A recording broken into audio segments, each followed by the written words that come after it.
Here's the truth. These are unprecedented times. We've all been touched by this historic pandemic. Lives have been lost. Unemployment's at an all-time high, and many of us are just bracing for whatever comes next.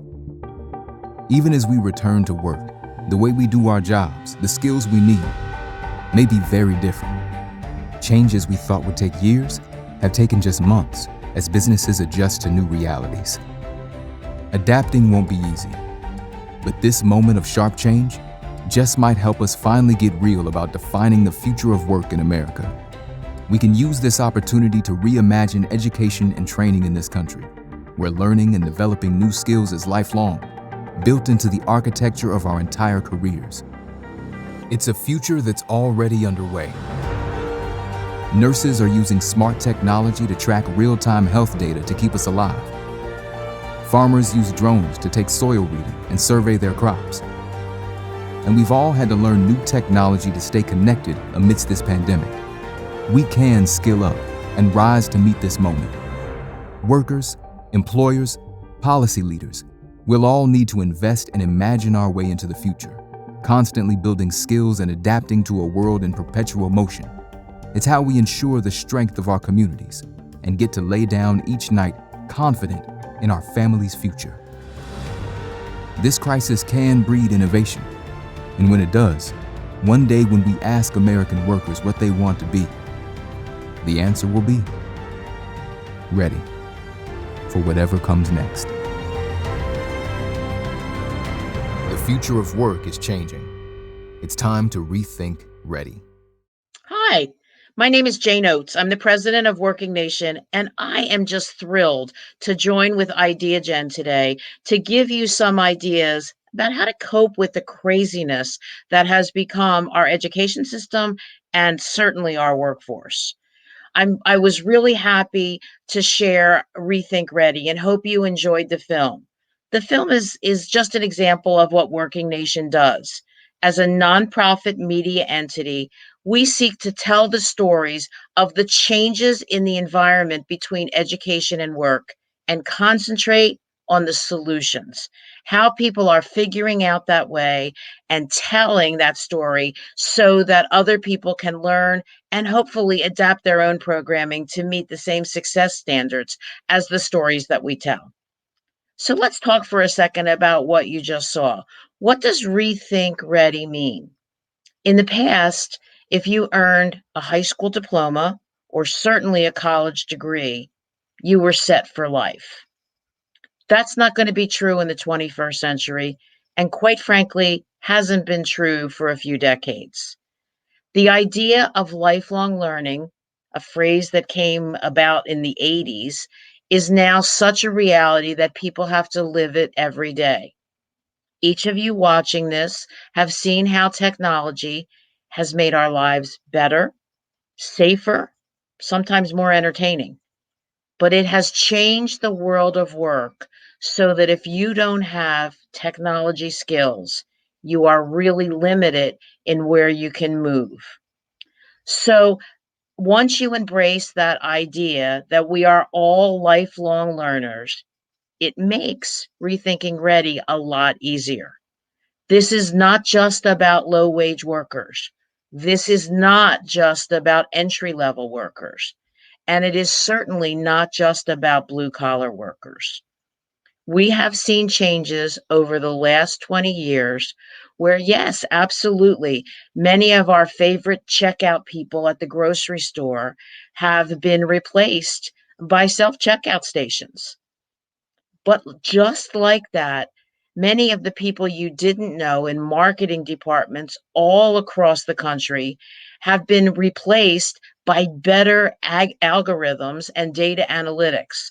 So, as our founder, Art Bilger, is likely to say, a marketing department of 10 is quickly becoming a marketing department of 2 with better analytics because of the advances that have been made in technology.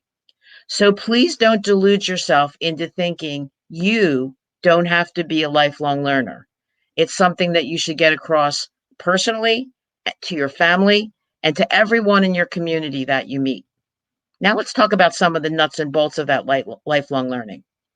Your learning should end up, if you're looking for a job, in something called an industry recognized credential.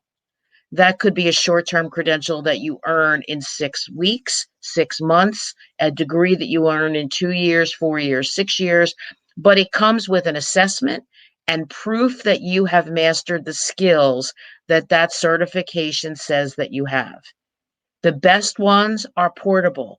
It means that if I get an industry recognized certification, it not only is good at my current employer, but is equally valued at any employer I want to move to throughout my career. Recognizing that industry recognized credential name is critically important.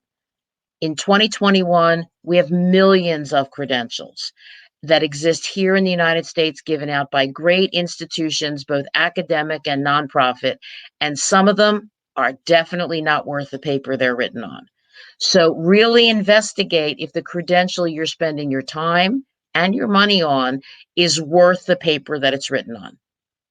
The next thing I would say to you is that digital skills have never been more important, and they're going to increasingly be more important as we move forward.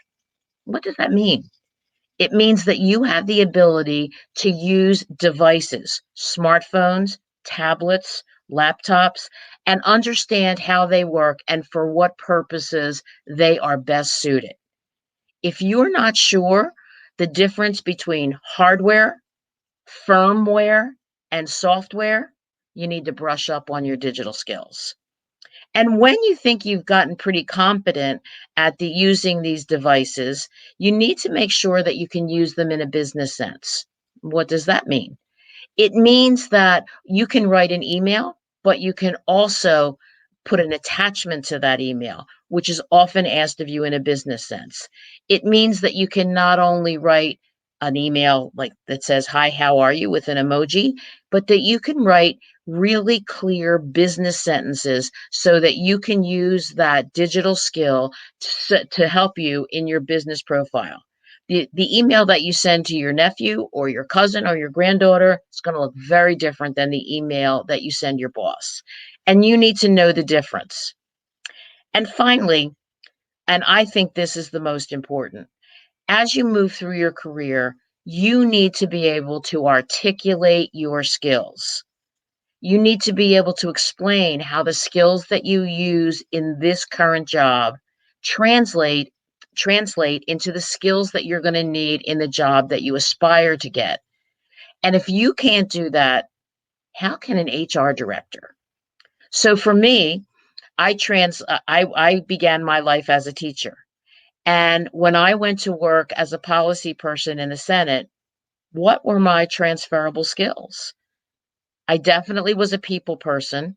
I was a person that was pretty detail oriented, and I knew how to stick with a job from the moment I started till the job was completed.